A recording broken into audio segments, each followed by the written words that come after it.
Hey kids, welcome back to New Rockstars. I'm Sam Bash and I'm here today to remind you that we're about to get the most epic superhero movie of all time in theaters this year. That's right, Ant-Man and the Wasp. No, it's Avengers Infinity War, gotcha. Dumb little joke to start 2018, you're very welcome. Don't worry, Avengers Infinity War will be hitting theaters May 2018, very exciting. Dear Lord, we're getting a lot of superhero movies this year, and if you wanna know the entire list of them, you can go and check out my video I did on this channel right here. But anyhow, this year we're gonna be seeing most, if not all of our current Avengers and MCU supporting cast teammates coming together to take on the Mad Titan himself, Thanos, the villain with a chin for days. Most of us have been keeping up with most of the news about this film. You're aware that Thanos and his children, the Black Order, will be searching the cosmos for all 6 of the Infinity Stones in the MCU to bring them together to complete the Infinity Gauntlet. With this, Thanos can wreak all kinds of havoc on the universe and beyond, but let's not get into spoiler territory just yet. We'll save that for another video. But today I want to get you all up to speed on the current whereabouts and histories of the Infinity Stones in the MCU and what we could expect from them power-wise in Infinity War. Now, of course, like most of our videos, here is your spoiler warning for, well, I don't know, like you clicked on the video, so there's gonna be spoilers. Let's say the Infinity War movie, Infinity Gauntlet storyline in the comics, anytime they popped up in the comics, all MCU movies, TV shows, etc., spoilers from here to the end of time. Also, spoilers for this one time I was a background dancer in a music video.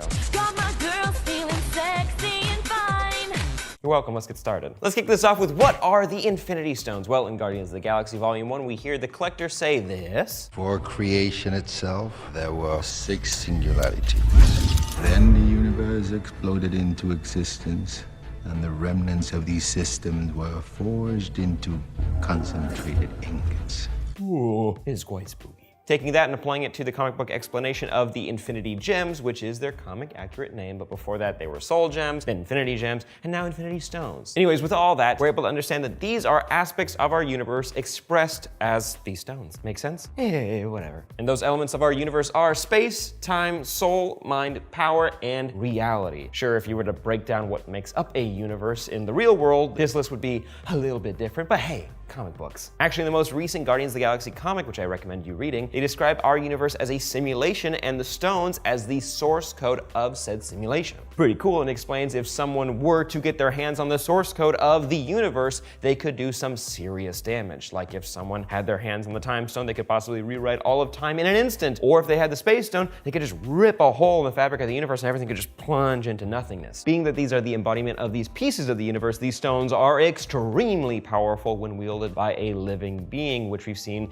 expressed in the films. Although not all living beings, you gotta have some extra power if you wanna play with that kind of fire. Usually they can only be controlled by someone or something of immense power themselves, but not always the case, like how we see Doctor Strange utilizing the Time Stone once it's, housed in the Eye of Agamotto, or when Loki uses the Mind Stone when it's inside of his scepter to control Hawkeye, Selvig, the list goes on and on. Now let's talk about the fun stuff, what each individual stone is capable of, and maybe some abilities we haven't seen just yet on the big screen. First up, let's talk about the first stone we were introduced to, the Space Stone, which is currently inside the Tesseract. So far, we've seen this stone used to create weapons for Hydra during World War II. These weapons seem to vaporize anyone who came in contact with the projectiles, the little blast. But it wasn't until the Red Skull grabbed the Tesseract with his bare hand did we see the real power of this stone. He just shot right up into space, just right up in there. He's probably dead, maybe. Maybe. The current theories state that the Red Skull was killed at this moment, or possibly he's alive somewhere in the infinity that is space, or possibly he maybe is in multiple places at once. I'll get back to that in just a second. We'll later see the Space Stone live up to its name by literally ripping a hole in space for the invading Chitauri army to fly through and attack New York City in the Avengers film. Thankfully, the Avengers were able to stop this in time and close the portal, but this is still just a fraction of its power. When utilized correctly, the Space Stone can allow the user to be omnipresent or everywhere in the universe at once. When used in other ways, they could, teleport anywhere in the universe that they like, replicate super speed, move objects or beings anywhere the user chooses, or literally change the distance of 2 points by warping space. Pretty cool. Does that mean that the Red Skull is split up and living in multiple places in the universe at the same time? Did he teleport somewhere else? Or is he just super dead and his organs are just spread out to the stars? There's a lot of options. Let me know your theories in the comments down below. Also worth mentioning, it's usually the purple Stone in the comics, but in the movies, it's blue. I'm okay with that. Next, we meet the Ether. I'm skipping the Mind Stone for just a second, but we'll come back to it, okay? Don't worry. The Ether, again, from what we're able to gather, is the MCU version of the Reality Stone in the comics. I'm being kind of vague because we haven't really seen the Ether used in the way that resembles the Reality Stone in the comics, but I'm getting ahead of myself. While normally yellow in the comics, this red material in the films has been used as a weapon that was told to be able to revert the universe or reality back to a darker age pre-Big Bang by turning matter into dark matter. While that does sound evil, it doesn't really sound like the reality gem that we know and love. Also, it's not usually like flying goop, but I enjoyed the effect in Thor 2. Didn't really like that movie too much, but that was fine. When used properly though, it's basically a wishing stone. It can make anything in reality possible or impossible. You could will something into being even if it doesn't obey the laws of physics. Hell, you could throw out the laws of physics and make new ones and make a whole new universe if you'd like. Now, will we see this in Infinity War? I kind of hope so, but how could the Hulk punch reality back together? See, we all got heavy hitters. We need more mutants. We need more cosmic level beings. So I have no idea. But now moving on to the next Infinity Stone that's got its own movie was the Power Stone or the Orb that we saw as the MacGuffin in Guardians of the Galaxy Volume 1. For the most part, besides the comic power gem being red, not purple, the Power Stone in the film is fairly accurate to the comics, fairly. Basically, it can be used to enhance the user's strength, durability, etc., and give the user omnipotence when the full power of the stone is accessed. But here's the kicker. When combined with the other Infinity Stones, it can boost all of their power, making it far scarier. Now that's pretty cool, but let's talk about our next stone because I'm very intrigued to see how it will be used in Infinity War. I'm talking about the Mind Stone, the stone to star in both Avengers films. While usually it's blue in the comics, like it was in the first Avengers film, this yellow stone is both the cause of Ultron going crazy and murderous, but also the power that brought Vision to life and gave him his powers? Who knows? Fair enough. It's crazy space rocks. It can do whatever it wants. As for all of its capabilities, however, we've seen it take control of the minds of Hawkeye, Selvig, Dr. Helen Cho, and others, as well as bestow knowledge and wisdom to Ultron and Vision. But when its power is fully unleashed, this baby can connect with every single mind in existence at once. That could allow the user to take control of any brain they would like, but also access all of their thoughts, memories, and more. They can even enhance certain psychics abilities as well. So if this Fox Disney deal could move a little bit faster, just a little bit faster, we could see Professor X wielding a Mind Stone. Not the worst idea in the world. Would be pretty cool. The next stone on our list made its debut in Doctor Strange, switching its color from orange to green. Please welcome the Time Stone to the stage. You guys get the idea. This one allows the user to manipulate time. Maybe just the time of specific objects, like here, or maybe all of time, maybe even creating a time loop in certain instances. But at full power, this stone can allow the user full access to the past, present, future, and everything in between, and complete control over all of time. These are just getting scarier and scarier by the minute, aren't they? Well, don't worry, because the last stone on the list is just a little small one. It's the Soul Stone. It's the only one we haven't seen yet in the MCU as far as we know. This one, it can't be as scary, right? It's a little green gem in the comics, but it's probably gonna be orange in the movies, most likely. It can't be that bad. Except for it can take control of all living and dead souls.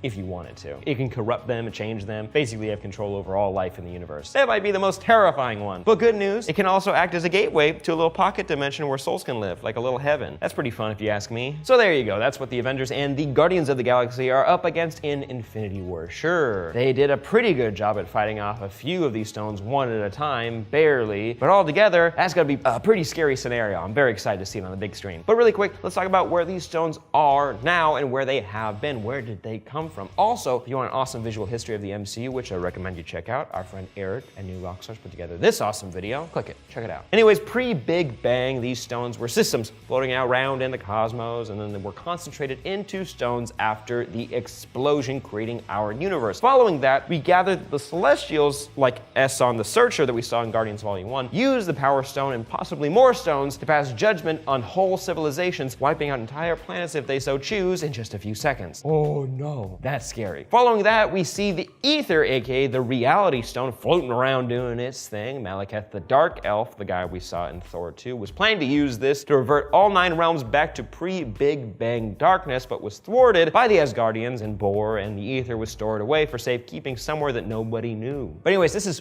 far in the past. Let's skip forward 5,000 years to World War II. We have the Red Skull and his men discovering the hidden Tesseract / Space Stone. But anyways, you guys know the story. Red Skull gets booted into space and the Tesseract falls in the Atlantic Ocean to be recovered by Howard Stark, Tony Stark's daddy, and S.H.I.E.L.D., and we don't see that again until the Avengers film. During the Battle of New York, we see the power of the Space Stone with the destruction of Project Pegasus out in the desert and the portal over New York. This film is also the introduction to the Mind Stone that was hidden inside of Loki's scepter, which was definitely in Thanos' possession, and he totally lost it. He already had a gem, a stone, if you will. That must have been a bummer. After the battle, the Space Stone along with Loki are transported back to Asgard for safekeeping. Then skip forward to the second time Malekith decided to try to destroy the universe with the newly discovered Ether. During this convergence event in Thor 2 and all the random wormholes opening up, Jane Foster actually gets sucked into one and she pops up in the hiding spot where the Ether is and it all gets sucked inside of her body. Eventually, Malekith gets his hands on her, sucks it out of her, Thor stops him, Thor kills Malekith, and Asgardians decide to hide the Ether on Nowhere with the Collector. Makes sense, you don't want to keep two Infinity Stones in the same place. Boy, are they going to be surprised about how many are hidden on Earth. Then scooching forward to Guardians Volume 1, we discover that at some point between the Celestials using the Power Stone, just after the Big Bang until 2014,